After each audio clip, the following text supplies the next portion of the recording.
గోవు యొక్క శరీరమునకు దేవతలందరూ ఆవాహనవుతారు. 3 గోవు లేనినాడు సనాతన ధర్మానికి సంబంధించినటువంటి కర్మాచరణ మంత్రములను మీరు క్రతువుగా క్రియగా అన్వయం చేయడం ఆగిపోతుంది. అంటే మీరు పట్టుకున్నారో లేదో, యజ్ఞయాగాది క్రతువులు చేయడానికి కావలసినటువంటి మంత్రములను స్వరంతో నేర్చుకున్న వాళ్ళు ఉన్నారు, స్వరంతో చెప్పిన వాళ్ళు ఉన్నారు, గురువుగారు ఉన్నారు, శిష్యులు ఉన్నారు. మీకు కోరిక ఉంది, ఇప్పుడు ఆ కోరిక తీరడానికి ఒక యజ్ఞం చేస్తే మీ కోరిక తీరుతుంది. వర్షం పడలేదు, యజ్ఞం చెయ్యాలి, వర్షం పడుతుంది. ఇప్పుడు ఆ యజ్ఞం చెయ్యాలి, ఆ యజ్ఞం చేయించగలిగిన సమర్థత కలిగినటువంటి బ్రాహ్మణుడు ఉన్నాడు, ఆయన స్వరంతో మంత్రం నేర్చుకున్నాడు. కానీ ఆయన ఉన్నా యజ్ఞం చెయ్యలేడు. ఎందుకు చెయ్యలేడో తెలుసా అండి? ఒక్కటే కారణం. అసలు యజ్ఞం చెయ్యాలంటే యజ్ఞ భూమిని ఎక్కడ యజ్ఞం చేద్దాం అనుకుంటున్నారో అది శుద్ధి పొందాలి. ఎందుకంటే జంతువులు తిరుగుంటాయి, మనుష్యులు తిరుగుంటారు. అది శుద్ధి పొందాలి అంటే గోమయంతో అలకాలి. గోమయంతో అలకడం వినా మార్గం లేదు. గోకర్ణం వెడితే భోజనం పెట్టాలి అంటే ఒక పంక్తి అయ్యాక ఇంకో పంక్తికి వెయ్యాలి అంటే ఆ ప్రాంగణాన్ని అంతటినీ గోమయంతో అలుకుతారు. లేకపోతే తడి ఎక్కడుందో అక్కడ అంటు ఉండిపోతుంది, ఉచ్ఛిష్టం ఉండిపోతుంది. ఒకరి ఉచ్ఛిష్టంలో వేరొకరికి భోజనం పెట్టినటువంటి పాపం ఖాతాలో పడుతుంది. ఇప్పుడు తడారిపోయే వరకు అట్టే పెడితే ఆకలితో ఉన్నవాడిని నించోపెట్టిన పాపం ఖాతాలో పడుతుంది. ఈ రెండింటినీ పోగొట్టుకోవడానికి ఏం చేస్తారంటే ఒక పంక్తి వేసి వాళ్ళు లేచిపోతే వెంటనే ఆవు పేడ కలిపినటువంటి నీటితో ఓసారి తుడిచేస్తారు. తుడిచేస్తే స్థలశుద్ధి అవుతుంది. అప్పుడు మళ్ళీ విస్తళ్ళేస్తారు. అందుకే పూర్వం అసలు ఆ గోమయానికి సూక్ష్మక్రిమిని చంపగలిగినటువంటి లక్షణం సమస్త ప్రాణికోటిలో తన మలం సువాసనతో ఉండేటటువంటి ప్రాణి గోవు ఒక్కటే. సువాసనాభరితమైన మలంతో ఉంటుంది గోవు. దాని శరీరంలో సమస్తమైన దేవతలు ఆవాహన అయి ఉంటారు. కాదు, అది కూడా దోషమే. నేను ఆ మాట అంటే, పరదేవత ఒక నిర్ణయం చేసింది అమ్మవారు. ఆవిడ ఏమని నిర్ణయం చేసిందంటే, లోకంలో నేను అమ్మనయ్యుండి నేను అమ్మా అని పిలిపించుకుని, ఎందుకంటే ఆవిడకున్న పేరు ఒక్కటే అమ్మే. మీరు ఒక్కటే ఆలోచించవలసి ఉంటుంది. అమ్మకి అవమానము చెయ్యాలి అని ఎవ్వడూ సంకల్పం చేయకూడదు. కానీ అమ్మని అవమానించడం అంటే ఏమిటో తెలుసా అండి? పేరు పెట్టి పిలవడమే. బహుశా అందుకే సన్ ఆఫ్ అంటే నాన్నగారి పేరు రాయడమే కానీ మదర్ పేరు రాయరి. అమ్మని పేరు పెట్టి పిలిస్తే అమ్మ చాలా బాధపడుతుంది. ఆవిడ ఎంత గొప్ప ఆవిడనివ్వండి, కొడుకు ఆవిడ్ని పిలిచేది అమ్మ అని. అందుకే మనం పెద్ద పెద్ద అధికారులు ఉన్నారనుకోండి, వారితో మాట్లాడేటప్పుడు అమ్మగారండి అంటాం, అమ్మ అంటాం. అమ్మ అంత పవిత్రమైన పిలుపు. ఆ అమ్మతనం మొదట ఉన్నది జగదంబ యందు. ఆవిడ మొదటి కుటుంబిని, పరమేశ్వరుడి ఇల్లాలు. ఆవిడ ఒక్కదానికి చిన్నబుచ్చుకుందిట. ప్రాణులను లయం చేయకపోతే కుదరదు, పడగొట్టాలి. పడగొట్టే ప్రక్రియలో నేను ఆడవాళ్ళని కూడా పడగొట్టాలి. ఆడదాన్ని పడగొట్టినప్పుడల్లా కొంతమందికి అమ్మ అని పిలిచే అదృష్టం పోతుంటుంది. మా అమ్మగారి శరీరం పడిపోయిన నాడు ఇక ఈ జన్మకి నాకు అమ్మ అని పిలవడానికి వ్యక్తి లేకుండా వెళ్ళిపోయింది కదా. నేను ఎలా ఈ లోటు తీర్చడం? వీడు ఏ పుట్టినరోజో వస్తుంది, వీడికి అమ్మ చేత్తో తిన్నటువంటి పాయసం జ్ఞాపకానికి వస్తుంది. వీడు అమ్మకి నమస్కారం చేయడం, అమ్మ కాళ్ళకి దండం పెట్టడం వీడికి గుర్తొస్తుంది. వీడు ఏడుస్తాడు అమ్మ లేదని. మరి నేను ఎలా అమ్మని తీసుకురావడం అని ఆవిడ అమ్మ అన్న మాటని 3గా విభాగం చేసింది. చేసి ఒకటి భూమాత, ఆవిడ భూమాతగా భూమిగా లోకంలో నిలబడింది. అందుకే ఆవిడకి పెట్టడం భరించడం ఈ రెండే వచ్చు. 2 గోమాత, ఆవిడ గోవుగా ఉండి పిల్లాడి కోసం అమ్మ ఉపవాసాలు చేసినట్టు, పిల్లవాడి కోసం గుడికెళ్ళినట్టు మన కోర్కెలు తీరడానికి కావలసిన సంభారములన్నీ ఆవు రూపంలో ఇస్తుంది. 3 పరదేవత, ఆ తల్లి జగదంబగా ఉంటుంది.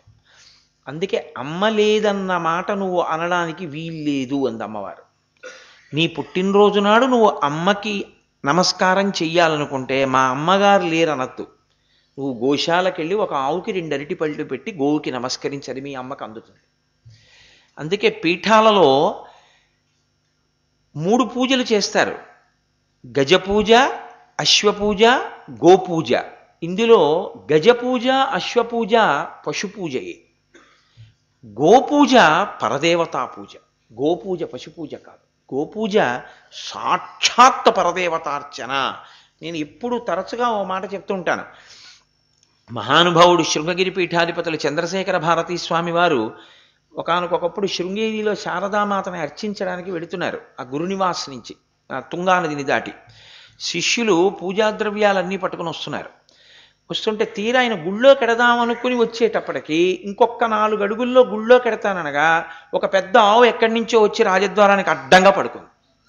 శిష్యులు గబగబా పరిగెత్తుకుంటూ వెళ్ళి ఆవుని లేపబోతున్నారు. ఆయన అన్నారు, వద్దు, నేను లోపల వరకు రావక్కర్లేదని పరదేవత బయటికి వచ్చింది, పీటల వేయండని ఆ ఆవు దగ్గర కూర్చుని గోమాతకి పూజ చేసేసి తత్శేషం ప్రసాదంగా తీసుకుని ఆయన గురునివాస్కి వెళ్ళిపోయారు. ఆయన శారద గుళ్ళోకి వెళ్ళలేదు. ఆవు వేరు, పరదేవత వేరు కాదు. ఆవే పరదేవత. నేను చెప్పట్లేదు ఈ మాట, వేదం చెప్తోంది, అమ్మవారు చెప్పింది. గోమాత గుహజన్మభూహో, నేనే గోమాతగా లోకంలో తిరుగుతూ ఉంటాను అని. అందుకే పంచగవ్యములు ఆవు దగ్గర నుంచే వస్తాయి. ఆవు దగ్గర నుంచి వచ్చినటువంటి ఆ పంచగవ్యములు లేకపోతే పాలు, పెరుగు, ఆవు యొక్క పేడ, గోమూత్రం ఇలాంటివి బ్రాహ్మణుడు మంత్రం నేర్చుకున్నా మీకు క్రతువేం చేయిస్తాడు? అసలు స్థలశుద్ధికి ఆవు పేడే లేదు, ఏమిటి చేయిస్తారు మీకు? మీకు చేయించడానికి ఏమి ఉండదు. ఏది చేయించాలన్నా ముందు ఆవు ఉండాలి. ఆవు ఉంటే బ్రాహ్మణుడు చేయిస్తాడు. అందుకే బ్రాహ్మణుడు బాగుండాలని చెప్పదు సమాజం. గోబ్రాహ్మణేభ్య శుభమస్తు నిత్యం లోకా సమస్తా సుఖినో భవంతు. ముందు గోవు ఉండాలి. ఆవు ఉంటే ఆవు దగ్గర పంచగవ్యాలు దొరికితే అప్పుడు బ్రాహ్మణుడు ఏదైనా క్రతువు చేయిస్తాడు నీకు. చేయిస్తే అప్పుడు నీకు ఏదైనా తీరని కోరిక ఉంటే ధార్మికమైన కోరిక నీకు తీరుతుంది. కాబట్టి గోవు లేనిదే అసలు సనాతన ధర్మమే లేదు. నేను యథార్థమే మాట్లాడుతున్నాను. అంటే గోవు లేకుండా పోయిందనుకోండి, ఇక సనాతన ధర్మం అన్న మాట లేనే లేదు. గోవు అంత గొప్పది. అందుకని గోవుని రక్షించండి, గోవుని రక్షించండి అనడానికి కారణం అది. ఇప్పుడు సర్వోపనిషదో గావః, ఉపనిషత్తులన్నిటినీ కలిపి చాలా ఉపనిషత్తులు ఉన్నాయి. ఇందులో ప్రధానమైన వాటిని దశోపనిషత్తులుగా స్వీకరించారు. శంకర భగవత్పాదులు భాష్యం ఇచ్చారు వాటికి. ఇప్పుడు ఈ ఉపనిషత్తులన్నీ కూడా ఏం చేస్తుంటాయి అంటే, షద్ అంటే జీర్ణమైపోవడం, నా కానిది, ఉప అంటే దగ్గరికి తీసుకెడతాయి. లోకంలో అన్నీ జీర్ణమైపోతాయి. జీర్ణమైపోవడం అంటే నశించిపోవడం. జీర్ణము కానిది ఒక్కటే ఒక్కటి ఉంది, ఈశ్వరుడు ఒక్కడే. ఆయన అచ్యుతుడు. ఆయన ఒకనాడు ఉండి ఒకనాడు పోయేవాడు కాడు. నీ ప్రయోజనం, జన్మ ప్రయోజనం ఆయనలో కలిసిపోవడం, ఆయనయై నిలబడిపోవడం. కాబట్టి ఇక పుట్టక్కర్లేదు, ఇక చావక్కర్లేదు. ఈ స్థితిని పొందడం దేనివల్ల వస్తుంది? గురువుగారి దగ్గర కూర్చుని ఆ జ్ఞానభాగాన్ని వింటే నీ అజ్ఞానము తొలగుతుంది. కాబట్టి అది ఉపనిషద్.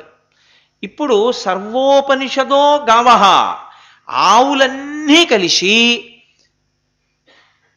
ఆవు ఉపనిషత్తులన్నీ కలిసి ఒక ఆవు అయ్యాయి.